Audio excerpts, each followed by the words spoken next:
അച്ഛൻ ഉറങ്ങിക്കിടക്കുന്നു നിശ്ചലം, നിശബ്ദത പോലും അന്നു നിശബ്ദമായി. വന്നവർ നാലുകെട്ടിൽ തങ്ങി ഇന്നുപോയി ഞാൻ നിഴലുകൾ മാതിരി. കത്തുന്ന കാറ്റിന്റെ കാണാത്ത കൈകളിൽ എത്തിപ്പിടിക്കാൻ നിലവിളക്കിൻ തിരി.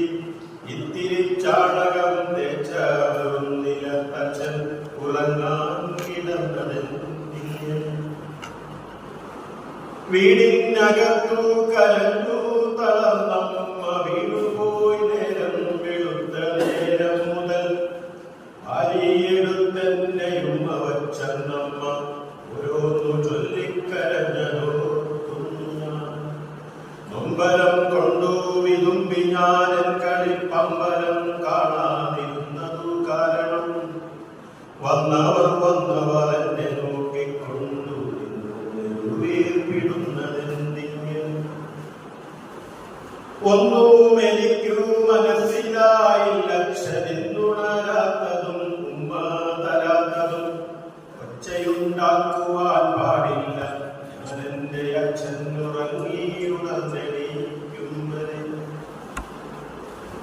പച്ചപ്പിലാവില തൊപ്പിയും വച്ചുകൊണ്ട് അച്ഛന്റെ കൺവീരി മെല്ലെ തുറന്നു ഞാൻ. ഇതു തോരാത്ത പിടികളുമായി എന്റെ കൈതട്ടി മാറ്റി പതുക്കയൻ മാതുലൻ. എന്നെയൊരാൾ വന്നെടുത്തു തോളത്തിട്ടു കൊണ്ടുപോയി. കണ്ണീരയാടിയും കണ്ടു ഞാൻ.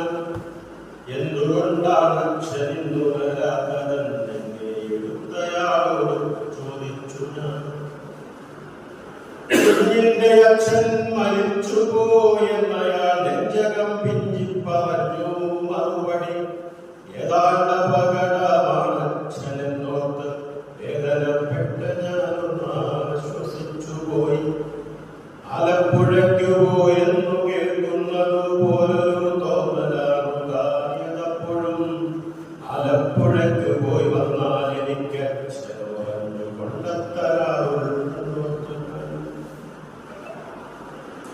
ചാരത്തു ചെന്നു ഞാൻ ചോദിച്ചിതമ്മയോട് ആരാണു കൊണ്ടക്കളഞ്ഞതൻ പമ്പരം. കെട്ടിപ്പിടിച്ചമ്മ പൊട്ടിക്കരഞ്ഞുപോയി. കുട്ടനെ ഇട്ടേച്ചു പോയതെന്തിങ്ങനെ. അച്ഛനുണ്ടപ്പുറത്തിരി മുമ്പു ഞാൻ അച്ഛനെ കണ്ടതാണുത്തരം